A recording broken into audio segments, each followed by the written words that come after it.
Bibilag, may take tayo. Puno ka agad yung cellphone. Huwag na naman baon ni Alex kasi ubos na yung kanyang pambaon. Yan ang pambaon na ng isang minuto. Magiging tayo ng mantika. Yan.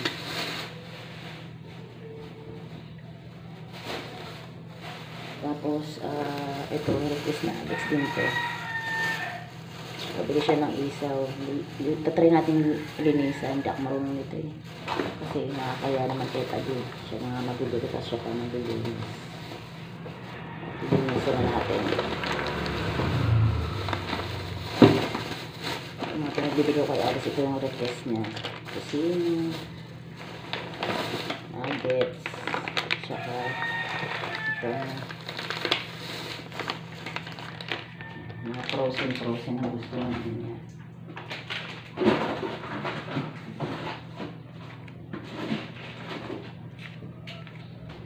Pero hanggat maaari, ayun nga ng mga frozen na pinapakain sa kanya kasi mas maganda pa rin talaga yung ikaw ang luto mo. Kasi para masustansya pa rin. Hindi siya yung maraming preservative. It's too late. Stop pretending. Mabango pa naman. Hindi naman siya nabasa kaya hindi natin lalabhan. Kasi pagka basa siya tapos hindi na mabango, yun, nalaban ko siya.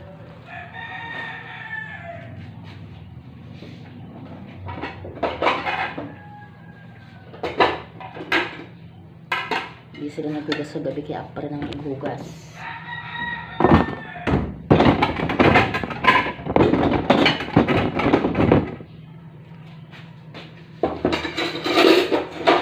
Wait lang mga kabiblab, lalagay lang natin ito sa ilalim.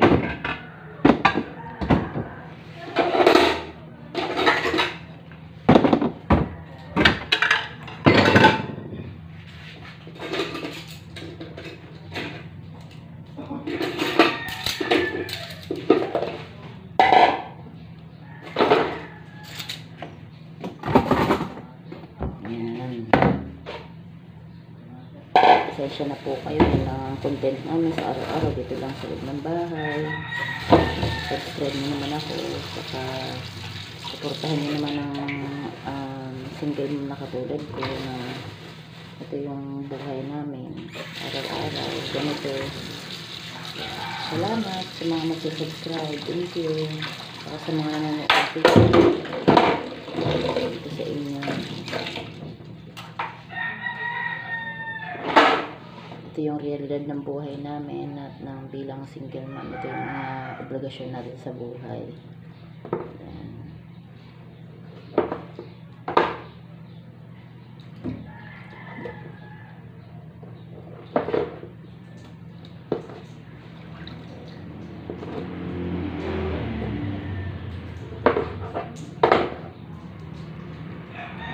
Pinipresa ko siya kasi sobrang kapal ng laman ng manok para naluluto siya maigi.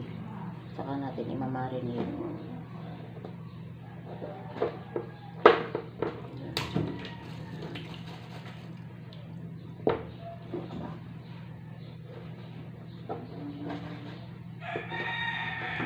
Marinate natin.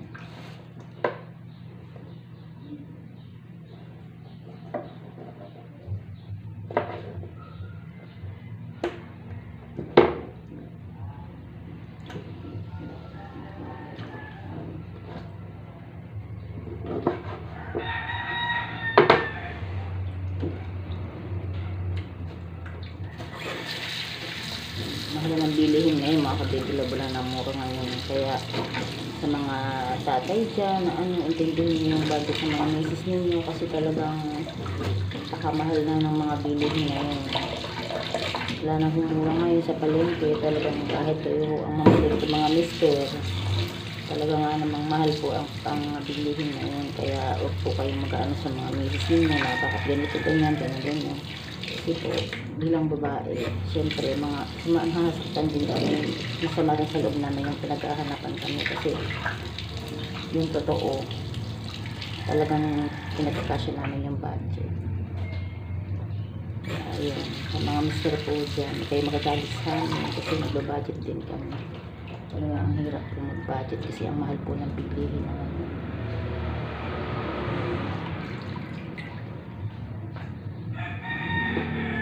po kayong masyadong nagagalit sa mga misis ninyo na ba't ganito ganyan lang. Intindihin po natin kasi nga mahal ba lang ng bilihin na.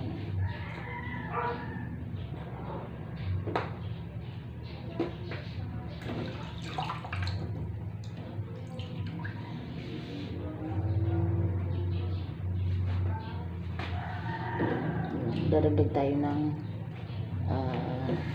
toyo at saka kalamansi dun sa ating minarinade para okay siya, masarap na lasa. Ito naman yung isaw, request ni Alex. Papaanahin ko kay Padi pagpalagyan natin kasi dadaan daw siya dito mamaya. Linisan natin kasi parang nakakahiya kay Padi. Hindi nga lang marunong maglinis ito kung paano. Bahala na. Bahala na. Kasi marunong siya magtimpla. Titigda siya ng ganito.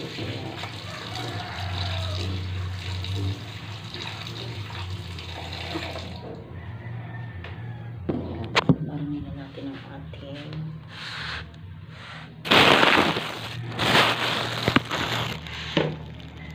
ating baon na Alex. Yun natin yung toyo.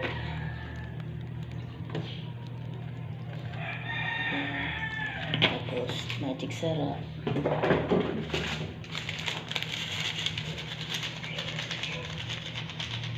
Tapos syempre kalamansi.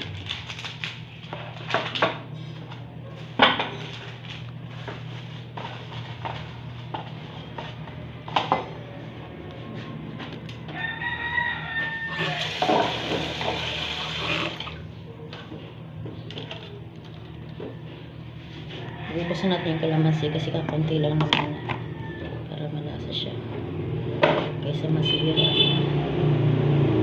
Lagyan na natin.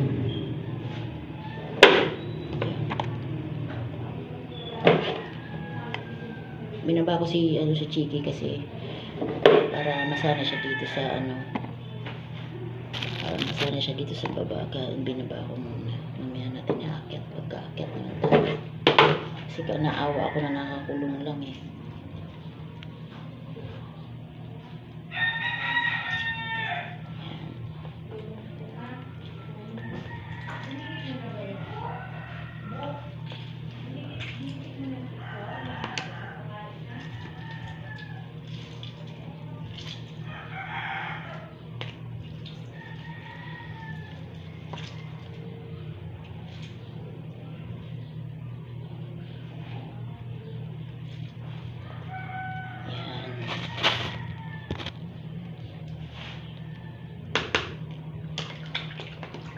Mas lamasin natin para humalo yung kanyang katas-katas. Sana all may katas. Oy, wag ganun ha. Madumi ang utak. Hindi dapat ganon. Lamas-lamasin.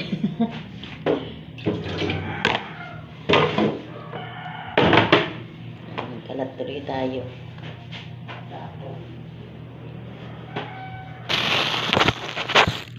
Sa freezer ay sa ref para siya ay hindi masira.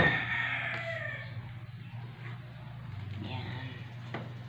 Tapos nalabas natin yung ating iuulam. Ito yung ulam natin for today.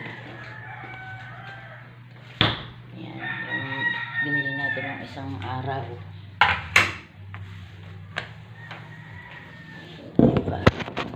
Diva, ako ayan. Ito yung nabili mong mga paa. Basta na natin. Ang ganda ng mga paa nila. Talagang malinis. Kasi baka mamaya dumating si Pali mag-shot kami ng content. Yun. Meron pa dyan mojito muna kami. Bawal mga Alfonso at matapang Alfonso. Last week kasi nag-Alfonso na kami, kaya ngayon yung ano na lang ang aming titirahin. Ano ba tawag doon? Hindi ko alam kung luto na to. Paano ba linisan to? Hindi tayo marunong maglinis nito. Kaya hindi ako marunong nito kasi nga matrabaho to. Kasi pa di marunong nito.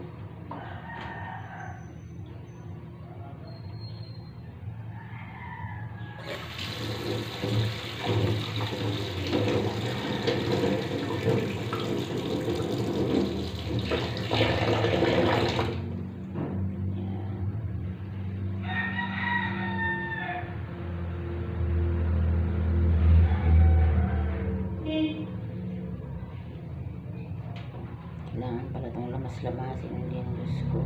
Ngayon lang ako nakakalamas. Diyos ko. Tagal nang hiwalayan ko na ako nakakalamas.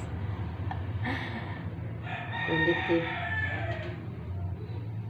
Kailangan matalino ka pala sa kakalamas nito. Para makakuha.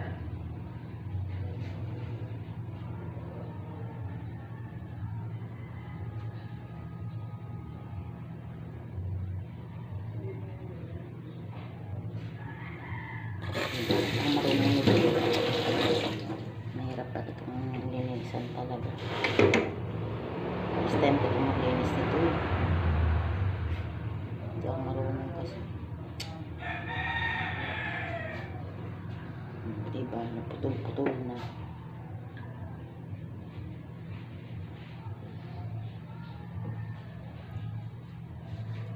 Tanggal pa ito nito. Diba? Hindi nga ako marunong eh.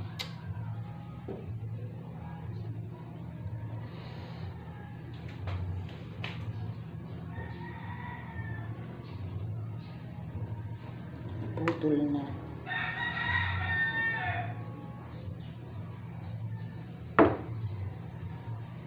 Kailangan lamas-lamasin ito.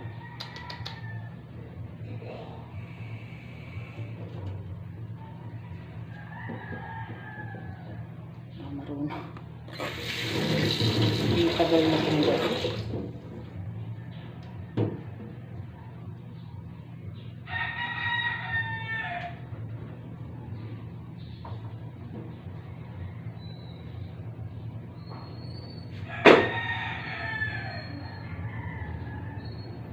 Diba? Kainit ha.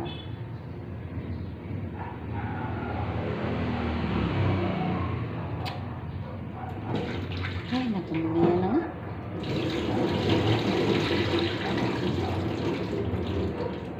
Inip ako eh, hindi marunong. Si Padi ang magaling dito. Talaga marunong